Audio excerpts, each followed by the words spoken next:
আমার বাবা একজন অত্যন্ত সাধারণ কিন্তু অসাধারণ মানুষ। তার জীবনের প্রতিটি পদক্ষেপে রয়েছে সংগ্রাম, ত্যাগ এবং অবিরাম চেষ্টা। তিনি আমাদের পরিবারের একমাত্র রক্ষক, পথপ্রদর্শক এবং প্রেরণার উৎস। যখন আমি ছোট ছিলাম, তখন বাবার প্রতি আমার শ্রদ্ধা ছিল এক ধরনের অবিস্মরণীয়।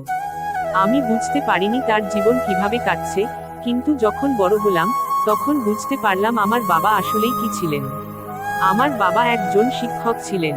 তিনি সারা জীবন শিখিয়েছেন, মানুষের মঙ্গল কামনা করেছেন এবং সবার জন্য একটি সুন্দর ভবিষ্যৎ তৈরির চেষ্টা করেছেন। তবে তার জীবন সহজ ছিল না।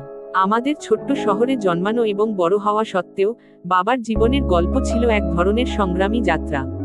আমাদের পরিবার ছিল সাধারণ, আর বাবার উপার্জনও খুব একটা বেশি ছিল না। কিন্তু তবুও, তিনি কখনো আমাদেরকে অভাবের মধ্যে থাকতে দেননি। বাবার গল্পের শুরুটা ছিল গ্রামে। বাবার জন্ম একখোরা গ্রামের মধ্যে। তার পরিবার ছিল একেবারে গরিব, এবং তিনি নিজের শিক্ষা